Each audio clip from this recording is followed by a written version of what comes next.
మన పరిపాలనలో,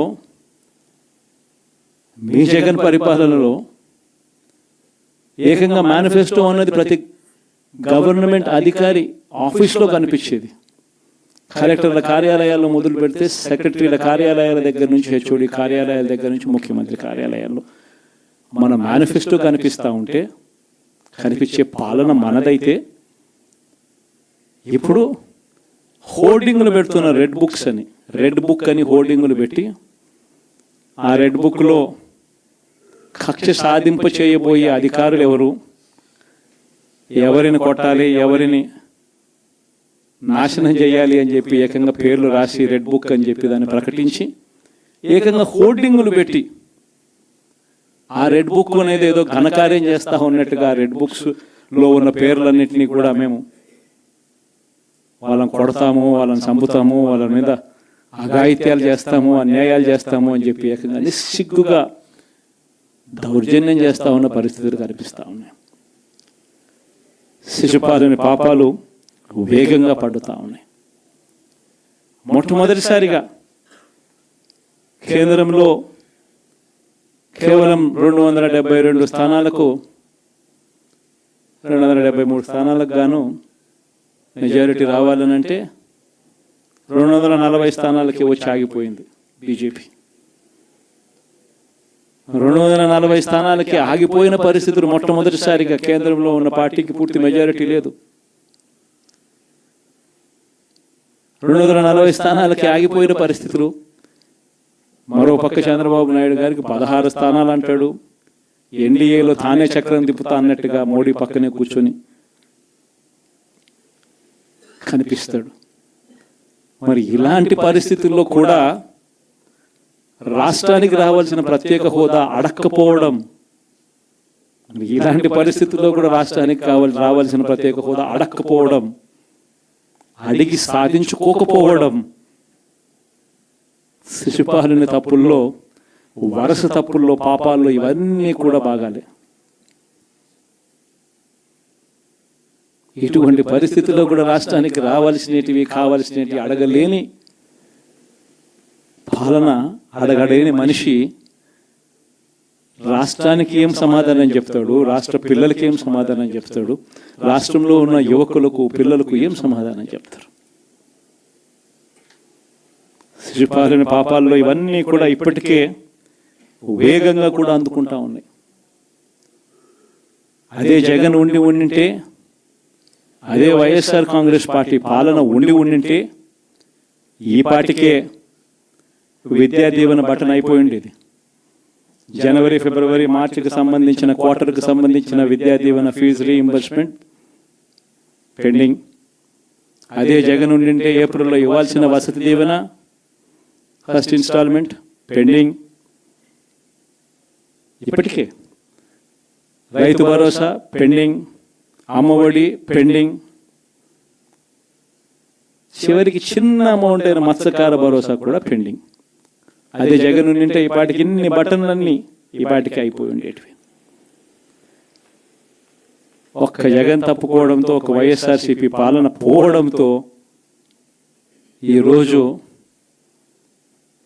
అమ్మఒడి బటనింగా రాలా, రైతు భరోసా బటనింగా రాలా, విద్యా దీవెన పెండింగ్, వసతి దీవెన పెండింగ్. ఇప్పటికే ఇక ఇదే అంటుకుంటూ పోతుంది. డిసెంబర్, జనవరి వచ్చే నాటికి ఏమయ్యా ఇవన్నీ మాకు చెప్పావు, 4,12,00,000 మంది ఓటర్ల లిస్టు, ఇందులో సగం మంది ఆడవాళ్ళే, అందరూ 18 సంవత్సరాల పైవారే ఓటర్ లిస్టులో ఉన్నారు అని అంటే, మరి వీరందరికీ 1,500 ప్రతి నెల ఇస్తానన్నాడు. సంవత్సరానికి 18,000.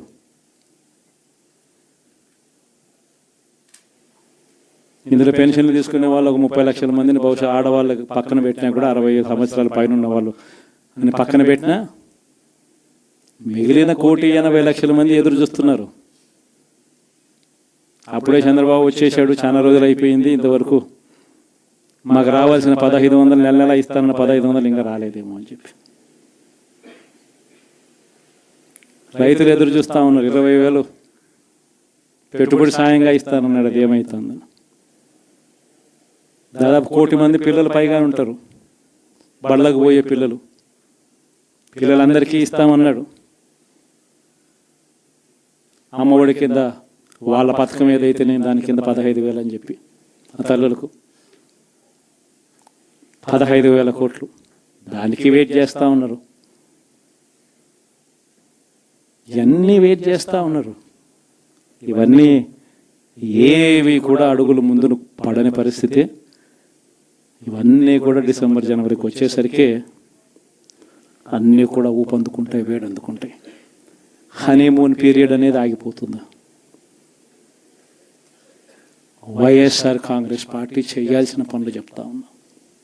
ఈ ఓడిపోయాము అన్న ఈ భావన మనసులో నుంచి తీసేయండి.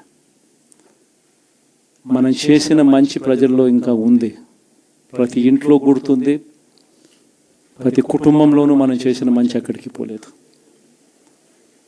ప్రతి ఇంటికి మనం తలెత్తుకొని పోగలుగుతాం, తల దించుకొని కాదు, చెప్పిన పని చేయక కాదు, చెప్పిన పని చేసి తలెత్తుకొని పోగలుగుతాం ప్రతి ఇంటికి కూడా. మనం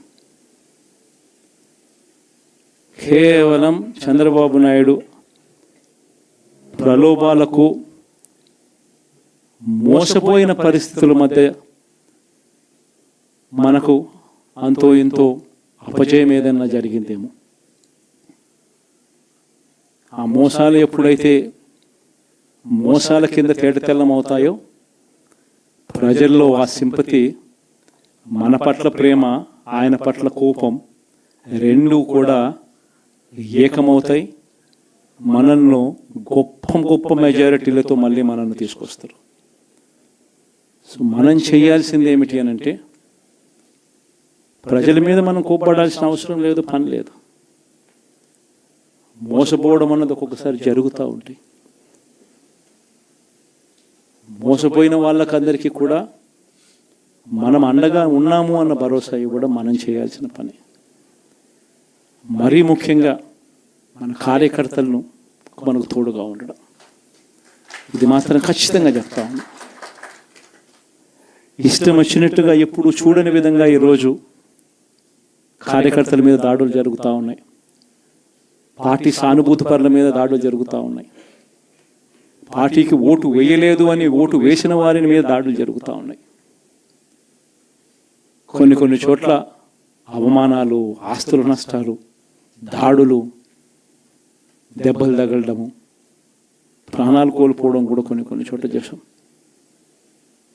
వీళ్ళందరికీ కూడా నేను మీ అందరికీ కూడా నేను చెప్పేది ఒకటి, వీళ్ళందరికీ భరోసా ఇవ్వాలి.